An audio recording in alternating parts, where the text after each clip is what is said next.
Now to a follow-up to an I-team investigation, and we're putting our mission on display here. Every day we aim to go beyond the headlines and take action when and where we can for the people impacted by the issues we're reporting on in our own community. Last night at 6, we told you about the new civil lawsuit from the Florida Attorney General's office against Olympus Pools and the company's owner. Attorney General Ashley Moody says her goal is to get reimbursement money for the hundreds of people left with giant holes and unfinished pools in their backyards. But the I-team has uncovered a legal maneuver that could leave the hundreds of homeowners who paid for the pools they never got swimming in debt. So tonight, consumer investigator Jackie Callaway is taking us inside the multi-million-dollar bankruptcy case. She finds out there is one thing those customers can still do to try to get some money. The Chapter 11 bankruptcy filing covers James Staten and his wife, but not Staten's company, Olympus Pools. Not a single homeowner is listed as a creditor in records filed in federal court. That's another slap in the face. Olympus customer Jackie Callaway picked up a second job to pay another contractor to finish her pool. Jackie just wants the money she paid Olympus Pools for work they never did. So there's money there that can be split up if they were to file that. James Staten's bankruptcy attorney, Joel Oresti, spoke only to ABC Action News on camera about the case.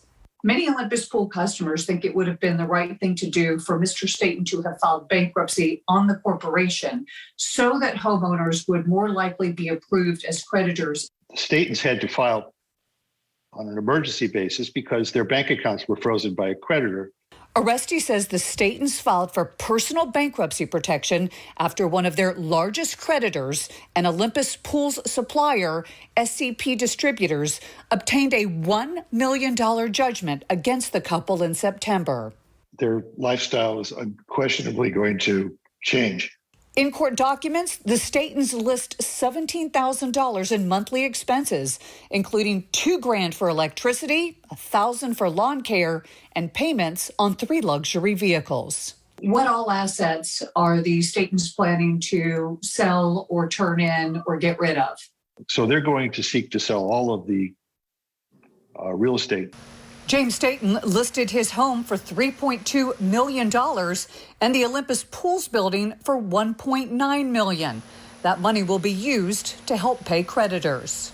Bankruptcy attorney Richard McIntyre, who has no connection to this case, says Olympus Pools customers would need to file as creditors to secure any chance of getting a slice of the liquidated assets. If I was one of the homeowners, I would strongly consider reaching out to U.S. Trustee's office, filing a claim in the bankruptcy case. McIntyre says if Olympus Pools customers don't act quickly, all of the money will go to the biggest creditors already listed in the filing. Make sure they have a seat at the table when the debtor's assets are divvied up, because otherwise pretty much all the money is going to go to the one major creditor in the case.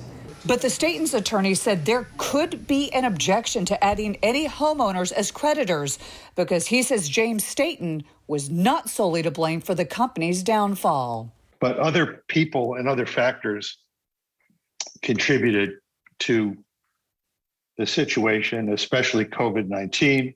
In the court papers, Staten blames historic labor supply shortages, key employees, and the media for the company's collapse. The CFO, accountants, and bookkeeper, whose job it was to oversee the financial health of the business, combined negligence with complacency. Several sales members and their sales managers left to start their own company and companies. At the end of each news story, viewers were encouraged to complain to the DBPR and the Attorney General's office. He's not taking ownership. He's the owner. He should know what's happening. Attorney General Ashley Moody spent months investigating more than 200 complaints about Olympus Pools. As best as we can, we're trying to determine the timeline and what happened. And on Wednesday, she filed a lawsuit against Staten and Olympus, accusing the company of misrepresenting timelines of projects, failing to complete work and pay subcontractors. Moody estimates the damage at more than $8 million and is seeking to recoup some of that money for Olympus customers. The bankruptcy attorney in this case says she wants more details on the Staten's assets, and she has scheduled another hearing in this case on October 26th. Meanwhile, we've placed a link and information for anyone who wants to file as a creditor in this case up on our website at abcactionnews.com. I'm my team investigator Jackie Callaway, taking action for you.